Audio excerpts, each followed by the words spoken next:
নমস্কাৰ বোলো সকলোকে পুনৰবাৰ আপোন চৰ্চৰ অন্য এটা ভিডিঅ' লৈ স্বাগতম জনাইছোঁ। আপোনালোকে বাৰু কি কোম্পানীৰ সিম কাৰ্ড ব্যৱহাৰ কৰে আজি প্ৰথমেই কমেণ্ট কৰি জনাওকচোন। আপোনালোক সকলোৰে কাৰণে এটা বিৰাটেই ভাল খবৰ ওলাই পৰিছে। আপোনালোকে যি কোম্পানীৰ সিম কাৰ্ড ব্যৱহাৰ নকৰক কিয়, সেয়া এয়াৰটেলেই হওক, ভোডাফোনেই হওক, BSNLেই হওক, জিঅ'ই হওক, যি কোম্পানীৰ সিম কাৰ্ডেই ব্যৱহাৰ নকৰক কিয়, আপোনালোক সকলোৰে কাৰণে এটা বিৰাটেই ভাল খবৰ ওলাই পৰিছে। তো আজিৰ ভিডিঅ'টো আপোনালোকে প্ৰথমৰ পৰা শেষলৈকে চাই থাকক। আপোনালোক সকলোৰে কাৰণে ওলোৱা সেই ভাল খবৰটোনো কি, মই আজি আপোনালোকক সেই সম্পৰ্কতে জনাম। তো ভিডিঅ'টো প্ৰথমৰ পৰা শেষলৈকে চাই থাকিব। মই শ্ৰীপাঞ্জি গগৈ, আপোনালোকে চাই আছে আপোন চৰ্টছ। আহক আৰম্ভ কৰোঁ আজিৰ ভিডিঅ'। আমাৰ ভাৰতবৰ্ষত যিমান কেইটা টেলিকম কোম্পানী আছে, টেলিকম কোম্পানীসমূহে লাগি আছে মুঠতে কেনেকৈ তেওঁলোক নাম্বাৰ 1 টেলিকম কোম্পানী হয় ভাৰতবৰ্ষৰ। জিঅ'ই লাগি আছে জিঅ'ৰ ফালে, এয়াৰটেলে লাগি আছে এয়াৰটেলৰ ফালে, যাৰ কাৰণে নেকি তেওঁলোকে যিমান পাৰে সিমান গ্ৰাহকক এট্ৰেকশ্যন কৰিবৰ কাৰণে তেওঁলোকে বিভিন্ন ধৰণৰ ফেচিলিটিবিলাক ঘোষণা কৰি আছে। যিমান পাৰে সিমান গ্ৰাহকক তেওঁলোকে সুখী কৰিব বিচাৰিছে।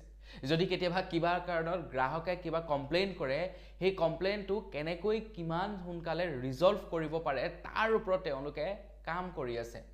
BSNLেও সেই দৌৰত তেওঁলোকে পিছ পৰি থাকিব বিচৰা নাই, যাৰ কাৰণে নেকি BSNLৰ ফালৰ পৰাও খবৰ ওলাইছে তেওঁলোকে নতুনকৈ প্ৰায় 60,000 টাৱাৰ সংস্থাপন কৰিব গোটেই ভাৰতবৰ্ষত, আৰু গোটেই টাৱাৰখিনি হ'ব 4G।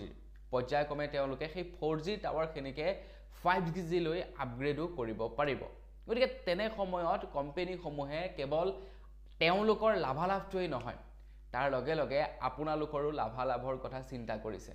কাৰণ কোনোবা এটা কোম্পানীয়ে যদি ফেচিলিটি কমকৈ দিয়ে, তেওঁলোকৰ সিম কাৰ্ডখন এৰি বেলেগ এখন সিম কাৰ্ড লৈ ল'ব, আৰু তাৰ লগে লগে কিন্তু তেওঁলোকে সমান্তৰালভাৱে তেওঁলোকে ফেচিলিটি দিছে যেনেকৈ তেওঁলোকে গ্ৰাহকৰ ওপৰত বা কনজিউমাৰৰ ওপৰত যিমান পাৰে তেওঁলোকৰ কিছু মই মতালি চলোৱা আমি দেখিবলৈ পাইছোঁ।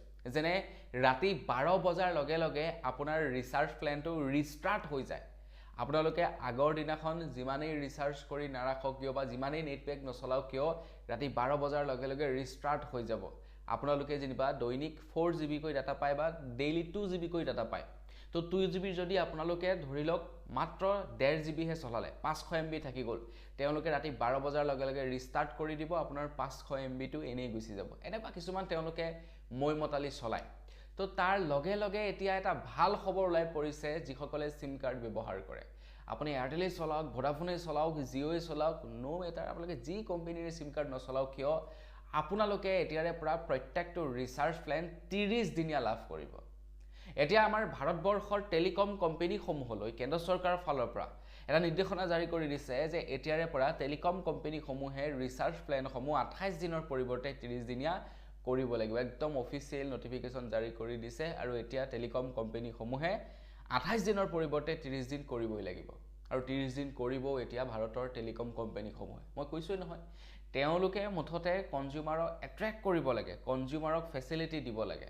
তেওঁলোকে আগতে 28 দিন কৰি কৰি লুটি আছিলে গ্ৰাহকক, কাৰণ আমাৰ হিচাপত 30 দিনে এমাহ, কিন্তু টেলিকম কোম্পানীৰ হিচাপত 28 দিনে এমাহ, যাৰ কাৰণে নেকি আমাৰ এবছৰত থাকে 12টা মাহ, আৰু টেলিকম কোম্পানীবিলাকৰ এবছৰত থাকে 13টা মাহ, যাৰ কাৰণে আমি 13 বাৰ ৰিচাৰ্জ কৰিব লাগে, কিন্তু আমি হিচাপত 12 বাৰহে ৰিচাৰ্জ কৰিব লাগে। কিন্তু টেলিকম কোম্পানীৰ মতে আমি 13 বাৰ ৰিচাৰ্জ কৰিব লাগে এটা বছৰত। গতিকে কিমান টকা তেওঁলোকে মুনাফা আদায় কৰিছিল আপোনালোকে নিজেই চাওকচোন। আমি ভাবোঁ এই 28 দিনহে, আৰু দুদিনৰ কাৰণে আমি মানে দুদিনহে কমকৈ পাইছোঁ, কিন্তু তেনেকৈ দুদিনকৈ যদি আমি ধৰিবলৈ যাওঁ তেওঁলোকৰ কিমান কনজিউমাৰ আছে। তো ইমানখিনি কনজিউমাৰৰ পৰা যে তেওঁলোকে এমাহ ৰিচাৰ্জ যেতিয়া বেছিকৈ পাব এটা বছৰত, তেওঁলোকৰ কিমান প্ৰফিট হ'ব ভাবকচোন। আৰু আজিকালি ৰিচাৰ্জ নভৰাওঁ বুলি থাকিবও নোৱাৰে, ৰিচাৰ্জ ভৰাবই লাগিব। তো আমাৰ ভাৰত চৰকাৰে বা কেন্দ্ৰ চৰকাৰৰ ফালৰ পৰা টেলিকম কোম্পানীসমূহলৈ এটা নিৰ্দেশনা জাৰি কৰি দিছে, আৰু টেলিকম কোম্পানীসমূহে এতিয়া সেই নিৰ্দেশনা মৰ্মে আপোনালোকক 28 দিনৰ পৰিৱৰ্তে 30 দিনৰ ভেলিডিটি প্ৰদান কৰিব। যি ৰিচাৰ্জেই নহওক কিয় প্ৰত্যেকটো ৰিচাৰ্জতে 28ৰ পৰিৱৰ্তে এতিয়া 30 দিন হ'ব বুলি খবৰ ওলাই পৰিছে। তো আপোনালোকে কমেণ্ট ছেকশ্যনত জনাওক যে আপোনালোকে এই নিয়মটো কৰাৰ বাবে ভাল পাইছে নে বেয়া পাইছে, কমেণ্ট ছেকশ্যনত জনাওক।